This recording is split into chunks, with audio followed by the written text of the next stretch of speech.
ချစ်လို့ပဲဖြစ်စေမုန်းလို့ပဲဖြစ်စေလူတစ်ယောက်ကြောင့်ကိုဟာနာကျင်နေရပြီဆိုရင်အဲ့ဒီနာကျင်အောင်လုပ်တဲ့သူကိုစိတ်မဆိုးနဲ့မမုန်းလိုက်ပါနဲ့တဲ့အမှန်တကယ်ကြတော့ဘသူကြောင့်နာကျင်ရတာလဲဘသူကြောင့်ခံစားရတာလဲဆိုတော့ကိုကြောင့်ပဲလေကိုလက်ခံလို့ကိုနာကျင်ရတာကိုလက်မခံရင်ကိုမနာကျင်အောင်ကိုရဲ့လိုချင်တဲ့လောဘလိုချင်မှုတစ်ခုကြောင့်ကိုကစွဲလန်းတယ်သူနဲ့အဆင်ပြေရင်ပြောတယ်အဆင်မပြေလို့ရှိရင်စိတ်ညစ်တယ်ဒေါသဖြစ်တယ်အဲ့တော့အမှန်တကယ်ကဘသူကြောင့်နာကျင်နေရတာလဲဆိုရင်ကိုရဲ့စွဲလန်းတတ်တဲ့စိတ်သူ့ပေါ်မှာသွားကတ်တွယ်နေတဲ့ကိုရဲ့စိတ်လေးကြောင့်ကိုကနာကျင်နေရတာပဲအဲ့တော့မုန်းတဲ့သူကိုလည်းပဲထုံနည်းတူပါကိုမုန်းတယ်တနှုတ်နှုတ်နဲ့ခံစားရသူ့ကိုမြင်တိုင်းတွေ့တိုင်းမှာမုန်းနေတယ်ဆိုတာကိုယ်စိတ်ထဲမှာသူရှိနေလို့ပဲနော်ကိုယ်စိတ်ထဲမှာမရှိရင်ဒါရင်မုန်းလာကြအကြောင်းမရှိဘူးအဲ့တော့မုန်းခြင်းကြောင့်ပဲခံစားရသည်ဖြစ်စေချစ်ခြင်းကြောင့်ပဲခံစားရသည်ဖြစ်စေရှင်ထဲမှာမထားနဲ့ထုတ်ပလိုက်ထုတ်ပြလိုက်လို့ရှင်မုန်းတဲ့သူကောင်းတဲ့မှာမထက်နဲ့ထုတ်ပြလိုက်ပြုံးပြတတ်အောင်ကြိုးစားမုန်းတဲ့သူကိုတွေ့လို့ရှင်လည်းပြုံးပြနိုင်အောင်ကြိုးစားရမယ်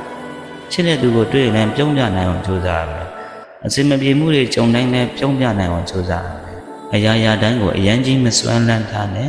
အရန်ကြီးမဖက်တွယ်ထားနဲ့ကိုဖက်တွယ်တဲ့ຢာလေးကအစင်ပြေတယ်ကောင်းကျိုးတွေပေးတယ်ဆိုရင်ကိုကဘာဖြစ်လဲဝမ်းမြောက်ဝမ်းသာဖြစ်တယ်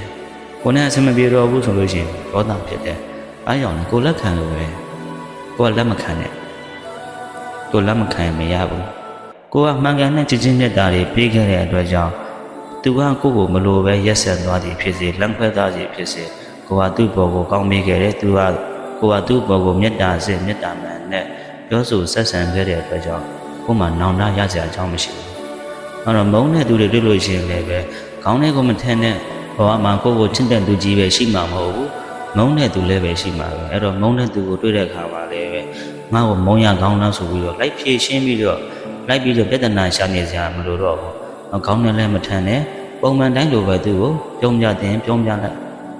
မကင်းသေးရင်တော့ကောင်းအောင်နေမကောင်းသေးတော့ကင်းအောင်နေတယ်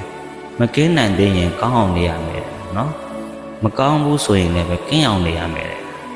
ဒီစကားလေးကတိတ်ကိုတန်ဖိုးရှိတယ်ကိုကအဲ့ဒီမုန်းတဲ့သူနဲ့ကိုကမကင်းနိုင်သေးဘူးဆိုလို့ရှိရင်ဒါကိုကကောင်းအောင်နေရမှာပဲသူနဲ့ဆင်ပြေအောင်နေရမယ်သူနဲ့ပြေးလေရပြင်လေကြောင်းစကားကိုညှိယူရမယ်ဒါဆိုရင်သူကမကောင်းမှလည်းသိနေတယ်ကိုကကင်းနိုင်တယ်ဆိုရင်ကိုကကင်းအောင်နေရမှာပဲ